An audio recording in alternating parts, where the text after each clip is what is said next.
নমস্কার বন্ধুরা, আমি পায়েল আর আপনারা শুনছেন গল্পকথা বাই পায়েল। এখন আপনাদের পড়ে শোনাচ্ছি হেমেন্দ্র কুমার রায়ের লেখা গল্প নবাব কুঠির নর্তকী। হ্যাঁ, এই হচ্ছে সেই নবাব কুঠি। সেকালে এক বিলাসী নবাব এখানে বাস করতেন। রোজ নাচ গান আর আনন্দ কলরবে নিশীথ রাতের নীরবতা এখানে মুখরিত হয়ে উঠত।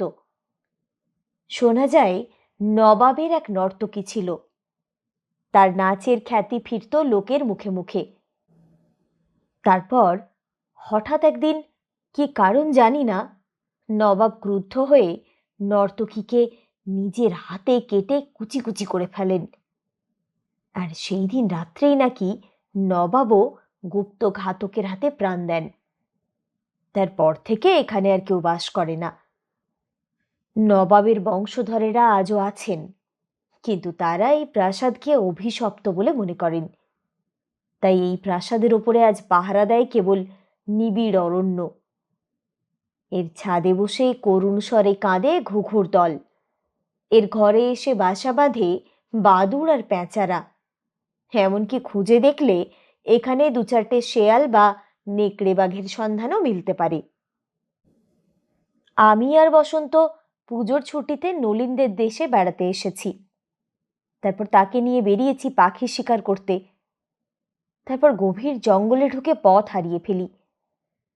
সন্ধ্যার আবছায়ায় হঠাৎ যখন এই পরিত্যক্ত স্তব্ধ প্রাসাদের সামনে এসে পড়লুম, নলিন তখন পথ চিনতে পারলে বটে, কিন্তু তখন আর গ্রামে ফেরবার উপায় নেই। কারণ এখনই অমাবস্যার আঁধার রাত এসে পৃথিবীকে গ্রাস করে ফেলবে, আর গ্রামও নাকি এখান থেকে 15 মাইল দূরে। কাজে স্থির করা গেল আজকের রাতটা এই নবাব কুঠির মধ্যে বসেই কাটিয়ে দেব। নলিনের মুখে নবাব কুঠির ছোট্ট ইতিহাস শুনে বসন্ত বললে, এই 1941 খ্রিস্টাব্দে পৃথিবী থেকে রোম্যান্সের গল্পটুকু পর্যন্ত উবে গিয়েছে। যাক, তবু সে একখানা রোম্যান্টিক বাড়ির খোঁজ পাওয়া গেল, এইটুকুই সৌভাগ্য। নলিন বললে, সৌভাগ্যের ঠেলা একটু পরেই বুঝতে পারবে। কেন? রাতে খাবে কি? বাদুড়, চামচিকে, না কালো অন্ধকার? আমি বললুম, নির্ভয় হও, দৈব দুর্ঘটনার জন্য আমি প্রস্তুত হয়েই এসেছি। আমার ব্যাগের জঠরে আছে 1 ডজন মর্তমান কলা, 1/2 ডজন ডিম আর 2খানা বড় বড় পাউরুটি। বসন্ত বললে, আর আমার ফ্লাস্কে আছে গরম চা।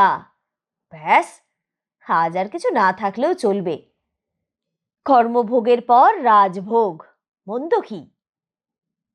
নলিন তবু খুঁতখুত করতে করতে বললে, কিন্তু ঘুটঘুটে অন্ধকারে। আমি বললুম, আমার কাছে একটা টর্চ আর 2টো মোমবাতি আছে, সুতরাং। বসন্ত বললে, সুতরাং দুর্ভাবনায় জলাঞ্জলি দিয়ে এই কোণটা পরিষ্কার করে ফেলা যাক। এখানে যে ধুলো জমে আছে তার বয়স অন্তত 100 বছর। তখনও ভালো করে সন্ধ্যার আসর বসেনি। পশ্চিম দিকের বড় বড় জানালাগুলো দিয়ে যেটুকু ম্লান আলো আসছিল, তাতেই ঘরের ভিতরটা দেখা যাচ্ছিল আবছা আবছা। এ হচ্ছে একটা মস্ত বড় হলঘর। এর মধ্যে অনায়াসে 100 জন লোকের জায়গা হতে পারে। কেবল মেঝের সমস্তটাই নয়, চারিদিকের দেওয়ালও শ্বেতপাথরে বাঁধানো। অযত্নে ও কালের প্রভাবে মার্বেলের শুভ্রতা মলিন হয়ে গেছে বটে, তবুও তার ভেতর থেকেই নবাবী সৌন্দর্যের যে দীপ্তি ফুটে উঠেছিল, তা মুগ্ধ করে দিলে আমাদের নয়ন মনকে। মাঝে মাঝে রঙিন পাথরের লতা পাতা ফুল বসিয়ে দেওয়ালকে অলঙ্কৃত করা হয়েছে। সে কারুকার্য অনুপম। আমি বললুম, বোধহয় এইটাই ছিল নবাব বাহাদুরের নাচঘর। বসন্ত কবিত্ব প্রকাশের চেষ্টা করে বললে, হায় কি দুর্ভাগ্য, আজ নবাবী নাচঘর স্তব্ধ। নর্তকীর নুপুরে বাজবে না আর কবিতার ছন্দ, ঘরের হাওয়ায় দুলবে না আর ফুলের মালার গন্ধ, সব রোম্যান্স মাটি। হঠাৎ ওধারের একটা দরজা খুলে গেল সশব্দে। নলিন চমকে উঠল। আমি হেসে বললুম, কি ব্যাপার নলিন, তোমার মুখ দেখে মনে হচ্ছে তুমি যেন ভয় পাওয়ার জন্য প্রস্তুত হয়েই আছো। নলিনও হেসে বলল, হ্যাঁ, কে বাড়িটার নাম ডাক ভালো নয়, তার উপরে আচমকা দরজাটা খুলে গেল কি না। বসন্ত বললে, দমকা হাওয়ায় দরজা খুলে গেল, তাতে হয়েছে কি? তুমি কি ভাবছো দরজা খুলে কোনো বাইজি আমাদের নাচ দেখাতে আসছে? হা হা, তা যদি আসতো আমি পেলা দিতে রাজি। নলিন বললে, এইখানে ওসব কথা আমার ভালো লাগছে না। বসন্ত, আলো জ্বালো, খাবার বার করো। আমি বাতি জ্বাললুম। বাতির আলোতে ঘরের একটা কোণ কিঞ্চিত উজ্জ্বল হয়ে উঠল বটে, কিন্তু হাত কয়েক এগিয়ে পরিপূর্ণ অন্ধকারের মধ্যে হারিয়ে গেল সেই ক্ষীণ আলোর ধারা। পরিত্যক্ত প্রাসাদ, বিজন বন, অন্ধরাত্রি, কিন্তু হেরা কেউ স্তব্ধ নয়। রাত্রির কালো আঁচলের ভেতর থেকে কত রকম চিৎকার করছে কত জাতের পশু পক্ষী, কীটপতঙ্গ। গাছের ডালে পাতায় বাতাসের হুড়োহুড়ি। বাড়ির ভেতরে চঞ্চল হয়ে উঠেছে যেন সমস্ত দরজা জানলা।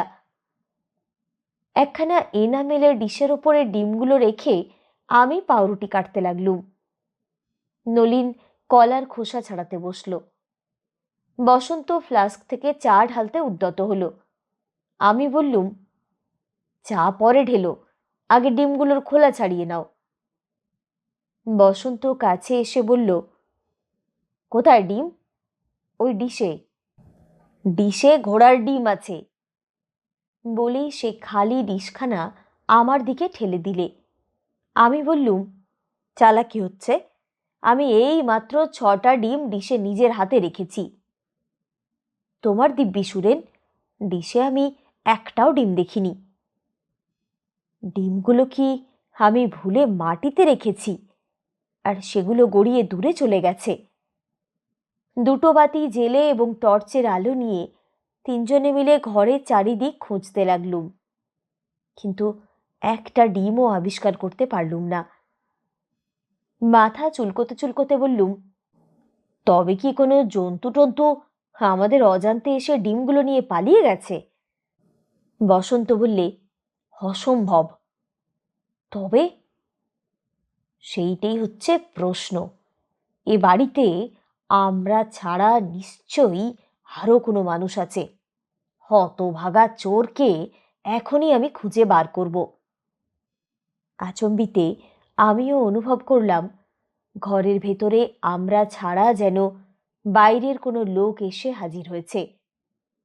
কোনোখানে পুরো অন্ধকারে গা ঢেকে সে যেন অদৃশ্য চক্ষের ছুরির মতো তীক্ষ্ণ দৃষ্টি হেনে আমাদের প্রত্যেক ভাব ভঙ্গি লক্ষ্য করছে। মনে মনে শিউরে উঠে বললুম, বসন্ত, বসন্ত, এই বাড়িতে নিশ্চয়ই কোনো রহস্য আছে, এখান থেকে আমরা বেরিয়ে পড়ি চলো। বসন্ত ক্রুদ্ধ স্বরে বললে, না না, কিসের ভয় পালিয়ে যাব, আগে আমি চোরটাকে ধরে শিক্ষা দিতে চাই। সে হেঁট হয়ে বন্দুকটা তুলে নিলে। নলিন সচকিত স্বরে বললে, দেখো দেখো, ওই কোণে সাদা মতন কি রয়েছে দেখো। ঘরের দক্ষিণ কোণে মেঝের ওপরে সত্যি শ্বেতবর্ণ কি যেন অস্পষ্টভাবে দেখা যাচ্ছে। টর্চের আলো তার উপরে পড়তেই দৃষ্টি স্তম্ভিত হয়ে গেল। একজোড়া পা, রক্ত মাংসের পা নয়, একেবারে অস্থিসার কঙ্কালের পা। তার চেয়েও ভয়াবহ হচ্ছে, 2 কঙ্কাল পদের উপরে বাঁধা রয়েছে একজোড়া নূপুর। বসন্ত বললে, ও হাড় দুখানা নিশ্চয়ই ওখানে ছিল, এতক্ষণ আমরা দেখতে পাইনি। নলিন কাঁপতে কাঁপতে বললে, না না, এতক্ষণ ওখানে কিছুই ছিল না। আমি বললুম, নলিন, সেকালের সেই নবাব নাকি তার নর্তকীর দেহকে কেটে কুচি কুচি করে ফেলেছিলেন। নলিন আমার কথার জবাব না দিয়ে আর একদিকে অঙ্গুলি নির্দেশ করে রীতিমতো কান্নার স্বরে বললে, ও আবার কি বসন্ত, ও আবার কি? চকিতে ফিরে দাঁড়িয়ে দেখলুম আর এক রোমাঞ্চকর দৃশ্য।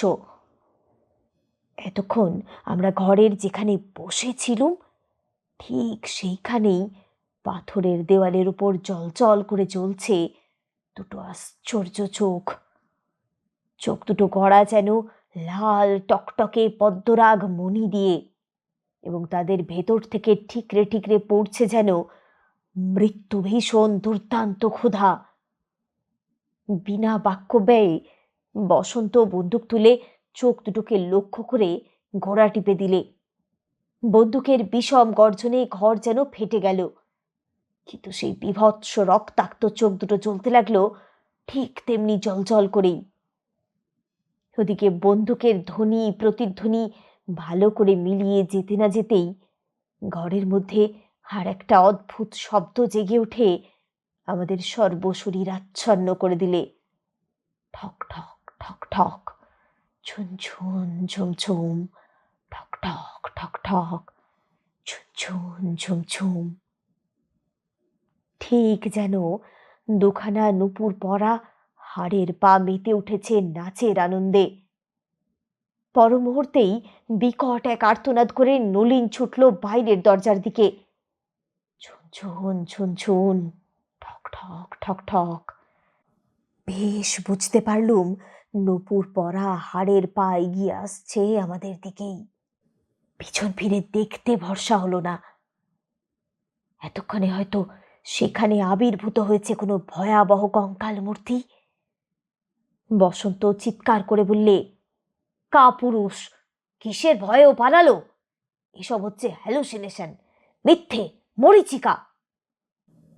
তার হাত ধরে প্রাণপণে টানতে টানতে বাইরের দিকে অগ্রসর হয়ে আমি বললুম, পাগলামি করো না বসন্ত, শিগগির বেরিয়ে এসো। এ প্রাসাদ মানুষের পৃথিবীর বাইরে।